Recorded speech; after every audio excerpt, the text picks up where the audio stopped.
Hello everybody, Jamie the Board Game Man, and today we're looking at a game from the year 2015.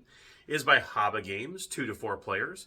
It is called Adventureland. Now in this game, normally this is where I would tell you how to play the game, but there's 3 different scenarios you can play. So the playing is different, but the core, how to move the adventurers, how to draw cards, all that good stuff I'm going to go over with you. And then we'll touch on each one of the scenarios, how each of them plays, and how the scoring is completely different from one another.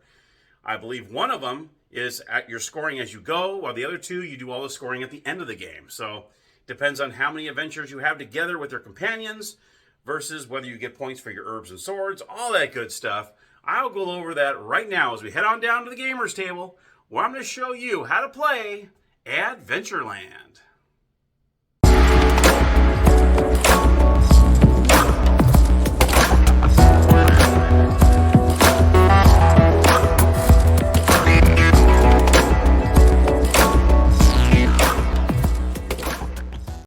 Alright everybody, here we are at the gaming table with Adventureland. Let's take a look at it. Alright, so as you see here, I have the board. You also have your adventurers that you have on the side here. You'll see little squares, or I don't know what you want to call these. These are the beginning spaces for your adventurers. You're going to have 5 on the top here.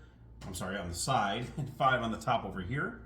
You also have your scoring markers right here. So you guys got the scoring track that goes around the outer part of the board. You also have your cards that you'll be placing all these items on the board as you draw them.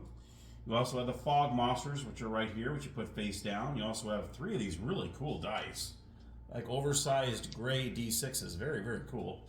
You also have your gold tokens. You got your herbs, your swords, your adventurers, and then the good old water sprite, which we'll go over in a minute what he does. Now, like I said in the intro, it depends on which one of these adventures you're going to play in the game.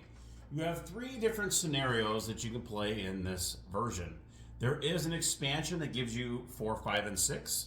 But that's kind of a little difficult to find. I believe this game was made in Germany, so I don't know if it's in the U.S. or not. But as a taping right now, but I've definitely got my eyes out there and hoping to get the expansion of this.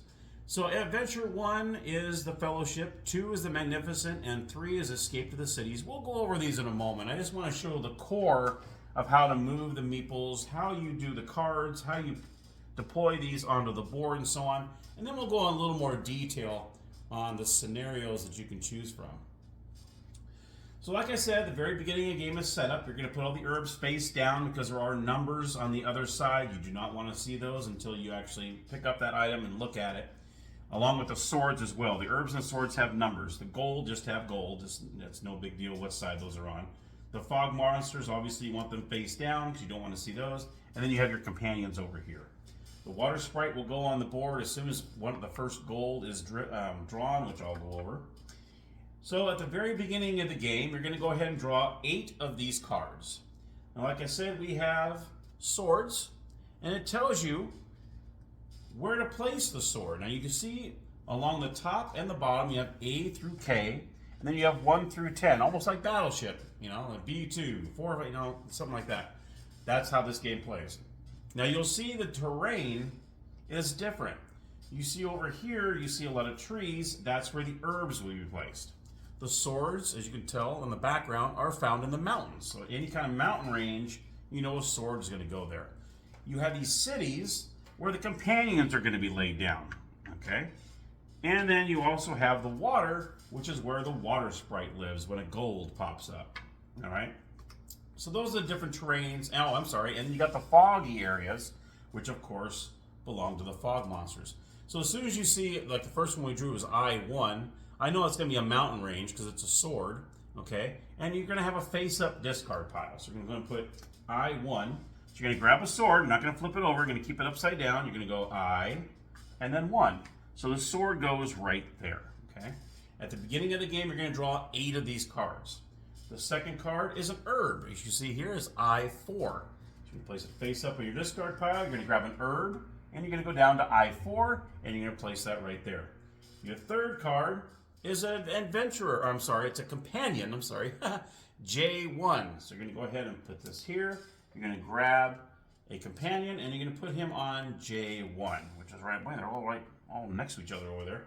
All right, next card is a fog monster. Now, anytime you draw a fog monster, it does not count in the draw of cards. So say I was going to do 8 here. What I'm going to do is I'm going to put this down. So I'm going to put, now this is my 4th card that I've drawn. So you're going to place this here. You're going to take the top one here, and that's when you're going to flip it over, and you're going to place it on F10. So we've got F10 right here. So we're going to place the fog monster right there. The fog monsters never count in the draw. Like if you have to draw 8, as soon as I drew a fog monster, you're going to draw another card to replace this card. So this is never counted in the total amount of cards you got to do. So this was the 4th card, so I'm going to draw another 4th card. Okay, here's gold. Now here we were just talking about F9. What you're going to do is you're going to place a gold. You're going to find F9, which is, and we know it's going to be in the water, F9 right here. We're going to place the gold here, and as soon as the gold is placed, the water sprite is very protective of his gold. He's going to be placed on that gold right there, okay? All right, so now we've driven and we've drawn 4 cards because we don't count the fog monster. Next one is another sword, an E1. So we're going to go ahead and place the E1. Okay, and E1 will go right here. All right, so how many cards we go? 1, 2, 3, 4, 5. Okay, so we're going to draw our 6th card, which is another companion in K7. Put him in K7. So he's in a city. Okay, the next card is going to be herbs, A2. All right, so we're going to go ahead and place the herb right here in A2, which is right there. And let's make sure we got 8. 1, 2, 3, 4, 5, 6, 7. We're going to draw one more card, and that is another sword in B4. All right, there we go. So these are going to be the beginning spaces for all these areas. Now, what you're going to do is, after that is taken, you're going to draw 2 cards at the beginning of your turn. All right. Same thing happens to the fog monster. If you draw a fog monster on your turn, that card does not count towards the 2 cards you got to draw. You're going to draw another one to replace it. Same at the beginning of the game, same as during the game. So now I'm going to be the green meeple here. I'm going to say, okay, I'm going to draw my 2 cards. Ooh, we draw a fog monster, E8. So we're going to place another fog monster out here in E8, which is right there. Oops, E8. Sorry, right here. I know the fog monster is not going to go in the water there. So now that does not count towards my 2 cards. So I'm going to draw another card. Here's an herb, E7. So I'm going to place an herb in the E7. Must be right there because that's the only herb in E. And then one more card is gold, I5. Now here's an important part when it comes to another gold that's been driven. You're going to put this here. You're going to get another gold and place it in I5. Now, it goes right here. Once you place another gold, that water sprite always goes to the newest gold that's placed in there. So in this case, this water sprite's going to move over here. Now let me give you an example why it's a little dangerous to go after the gold. Say I had this, and I had one of my adventures that just picked up a gold right here. Okay? Then I drew that I5 card, I placed it over here. Anything that's in the water from here to here is killed immediately. So I would lose that adventure, and he's out of the game. So you got to be very careful going after the gold, because if you get a water sprite that goes on the other side of you, anything that's in its path gets killed. Okay? Just a little FYI there. All right. Now let's go over the fog monsters. Now you see there is a red number, and then you see a number, let me put it a little closer there, in this little wreath here.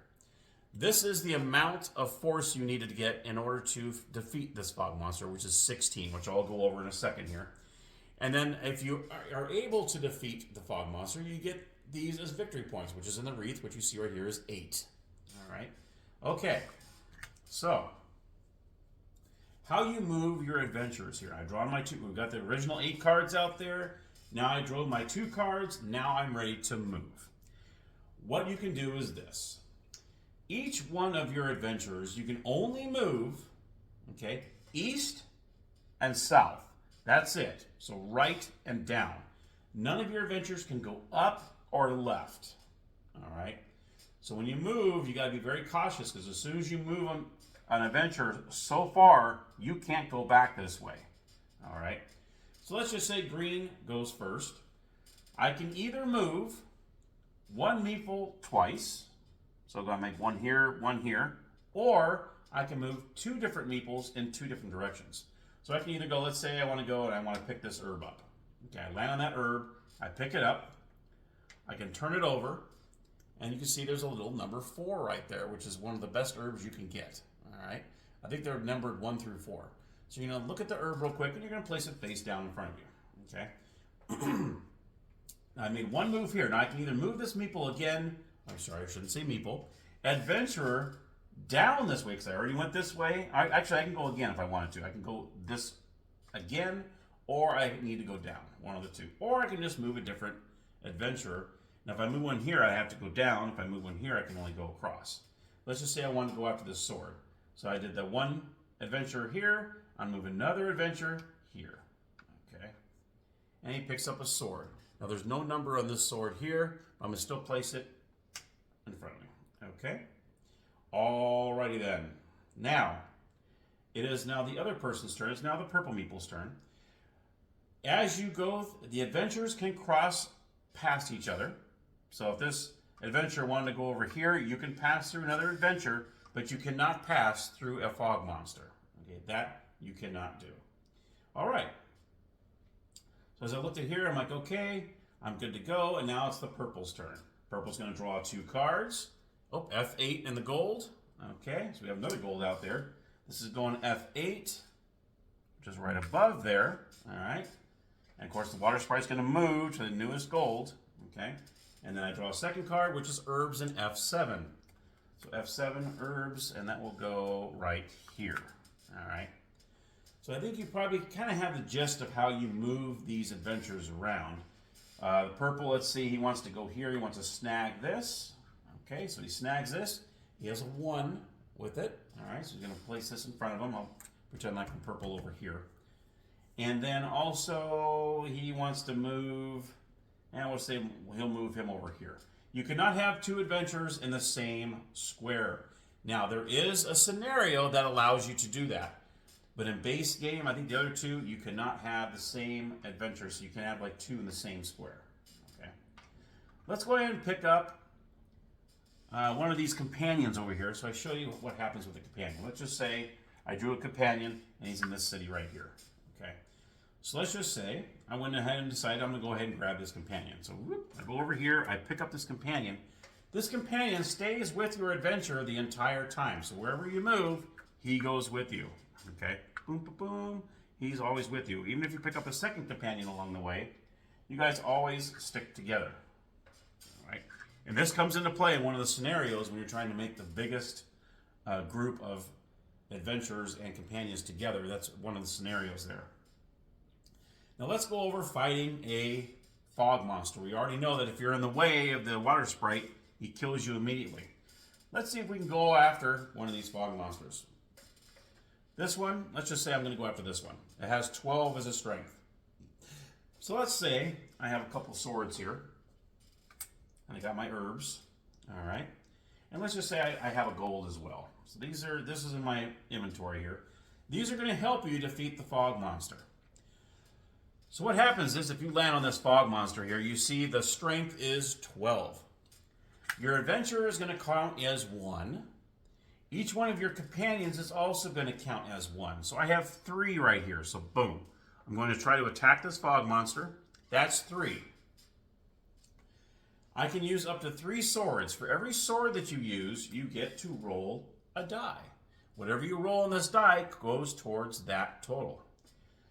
Also, if you have a number on the back of the sword, which in this case I have a 2 here, that also gets included. Okay, so I have a 2 and I have nothing here. So let's just say I want to use both of these swords. All right. So right now I'm at 3. All right. I'm using both of these swords so I can use 2 die. The most swords you can use when you're fighting the fog monster is 3. Because we only have 3 die in here, so 3 is the most you can use. I have 2 swords to my arsenal here, so I'm going to go ahead and use both of these swords, which allows me to roll 2 dice. Okay. So right now we're at 3. I have a sword here at 2, so now I'm at 5. So now if I can roll a 7 or more, I get to defeat the fog monster. Let's see how I do it. I did it. Ooh, man, crushed him. In fact, I could have beat this guy. 11. So I got 11, 12, 13, 14, 15, 16. I defeated that fog monster. So that's awesome. So this goes face up, and I get 6 points. Okay? Ding. There we go. So I got 6 points. Now let's just say I did not roll enough, just to show you how that works. Let's just say I rolled a 5. Ooh, horrible roll. Okay? So right there, if I would have done that, I would have been 3, 5, 8, 10. I would have been too short. What I can do is I can use the herb. This herb is 4. This is enough, because I only needed 2, to go ahead and use the herb. You can only use the herb after you've used the swords. Okay, you cannot use the herbs beforehand. It's adventurer, then your companions, then the swords, however many swords you want to use, and you roll the dice. Only after that are you able to use the herb.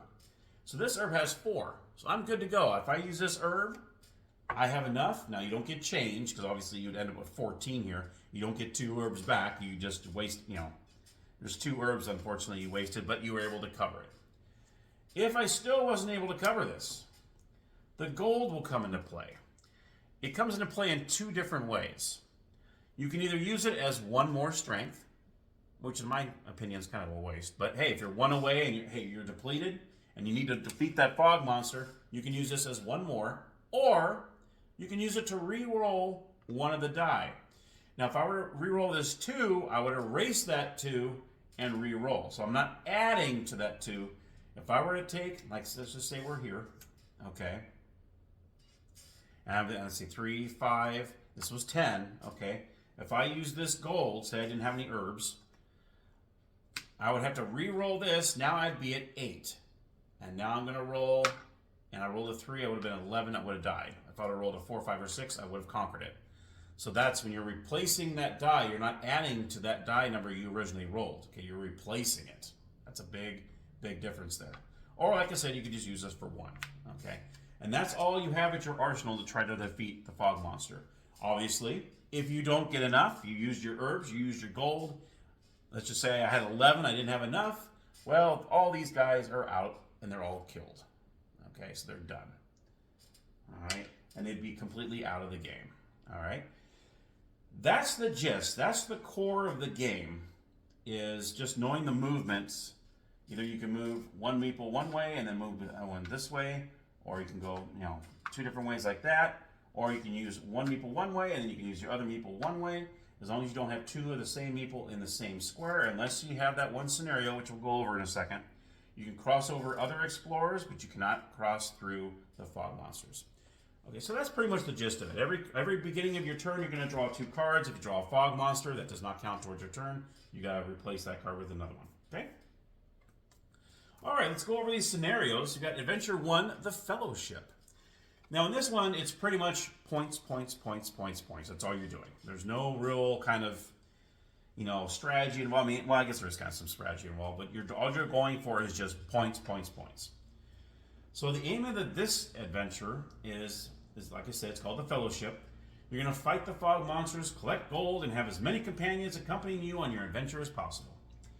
The victory points are awarded immediately. So as soon as you grab something and it has points on it, you're going to move the score tracker along the top here. Okay? As soon as you get them. Okay? Now, when you defeat the fog monsters, you're going to receive the victory points straight up. So in this case, if I were to get him at 6, I would go ahead and move this 6 spaces. Now the companions. The first companion of every adventure adds 1 victory point. All right? And of course, the second you get 2, the third you get 3, and so on. So you would automatically score that. So if I got an adventure here, I get 1 point. If I got a second adventure, I get 2 points. That's how that works. Okay? Each gold, you receive 2 points for. So every time you snag that gold, you get 2 points. You would add it immediately. Okay? If a player loses a companion during battle or uses a piece of gold during the game, the victory points already received will not be deducted. So once you get the points for your herbs, so you got your, like you use your herbs and all that good stuff, you get your 4 points here. Oh, you know what? I'm sorry. Never mind. In this scenario, you do not get points awarded for herbs and sword tiles. Okay, so you do not get any points for the herbs and swords. But you might need these, obviously, to defeat the fog monsters, but you do not get the points for the herbs and stuff, okay? Now, if you had a companion, you get that 1 point later on, all of a sudden, oh, the sprite comes and gets you. You don't get deducted those points. You automatically get those points. Everything's awarded immediately. Now, all the victory points will be, so once, oh, I never said the trigger end of the game. Excuse me. At the end of the game, this is what triggers the end of the game. All the swords and all the companions are gone. Once both those are gone, the game ends immediately. That is for all 3 scenarios. Now, obviously, you're going to take out a certain many for the number of players you have in the game. So you'll start off with, they'll take out so many swords, so many companions per how many players you have in the game. Once both of these are exhausted, the game ends. Almost forgot to say that. Sorry about that. So in this one, the final scoring, all the scoring has already been done. So once that final sword and that final companion are done, you're just going to look at the scoring track and say, okay, yep, you got 35, I got 25, you won. Okay, you'll automatically know. There is no end scoring because it's all scored immediately as you go through. That is the Fellowship. Let's look at the second one. This one's called the Magnificent. Now in this one, the basic rules apply, except for one exception. Now this is the one I was telling you about. The adventures of the same color may move onto the same field. So I can have 2 here, or I can even have 3 here if I wanted to. I can have them all in the same field. Because in this one, what you're trying to do is you're trying to get the largest group of each player is scored. Okay? You're going to multiply the whole group of adventures plus the companions. So let's just say I had 5 together here on one place here. Okay. Then you would times that by 3. So that's how many victory points you would get for that. So this is 5. I would get 15 points for that. Okay. Obviously, if you defeat the fog monsters in this one, let's see, you receive the combat strength of the fog creature as victory points. So the combat. So this one, in this case, you would get 12 points for this fog monster. Okay. Which is pretty much, it's double the amount of the victory points. You see here is 6, it's 12, 8 is 16. So it's always double the amount there. Each piece of gold in this scenario also gets you 2 points. Now the herb and the sword tiles in this adventure, tiles receive the victory points as listed on the tile. Swords without extra value do not receive any victory points. So in this one you do get 4 points. Excuse me, this one could be 1 point and so on. Now in this game, all the final scoring is done at the end of the game. All victory points are at the end of the game. So you're pretty much here at 0 the entire game until the swords and the companions are exhausted, and then you start adding up all your points. Okay, I got this, 15 points. I got an herb here with 4, I get 4 points. I got a sword that's 1 point, and then and so on. So you would all do that scoring at the end of the game, where in the first one you do it as you go along. All right, there's that one. The third scenario is escape to the cities. In this one, you're trying to get as many of your adventures in each of these cities. Now, each of these cities have different, you can tell they're different sizes. This one is 4, because it takes up 4 squares. This one is 3, and so on. Okay? Now, in this game also, it's at the very end of the game, so there's no scoring until the very end. You receive the victory points on the fog creature. All right? Additional scoring is whoever has defeated the most fog creatures receives 7 points. So not the value, but how many fog creatures. This is 1. I defeated 2, not the victory points. Okay. Receives 7 victory points for whoever defeated the most fog monsters. Second place gets 3 points, and third gets 1 point. Each of the 5 cities, which this is 12, and then you have 6 and 5 and 4 and 3, like I was just going over, is scored individually at the end of the game. Whoever has the most adventurers and companions in a city receives as many victory points as the city has fields. The player with the second largest group receives half, rounded down, of the superior player, the player finishing third half rounded down of the second. If there's a tie in the additional scoring of the cities, all the players in question receive the points according to the place they came in this category. In this one, there are no victory points for the herb or the sword tiles. Okay, so you don't get any points. So the only scenario you get points for these is the second scenario, the Magnificent. In addition, now this is the interesting part here. You can tell this is the one that has the most strategy in it. This one you actually can get minus points. In addition, at the end of the game, all adventurers who are not in a city. So say you got this here, and all of a sudden the last sword gets taken, and you have a couple people outside of the city. You receive minus points. You're going to count your adventures, including those on the starting fields, in case none of these ever got out. Okay. And let's see here. Count your adventures, including the ones starting, and then their companions who have not made it in a city.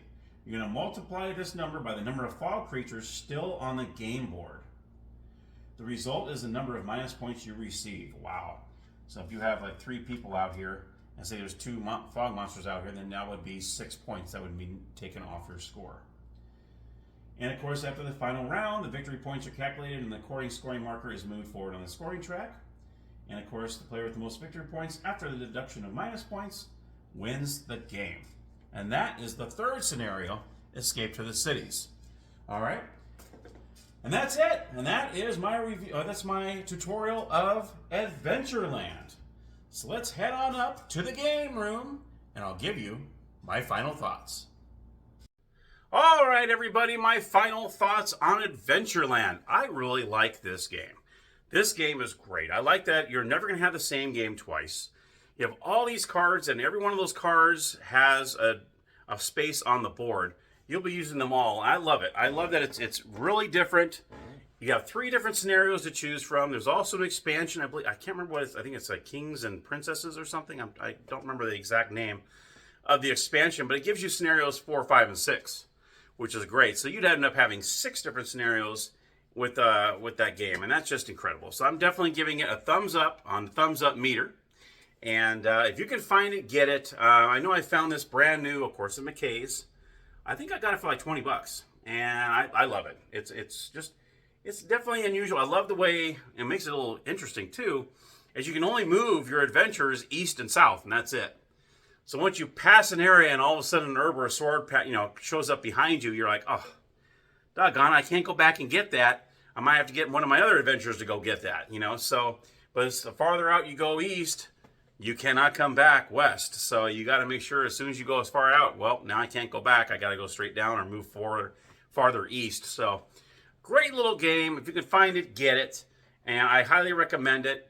And that's my review of Adventureland. I hope you enjoy it. Let me know if you have the game or if you don't have the game, and maybe you might be interested in getting it. Never know. And it's interesting because Haba is really known for children's games. And all of a sudden they break out Adventureland, and it's like, whoa, okay, where did this come from? So that's great. This is a great game. See if you can find it, as I said. And as always, happy gaming.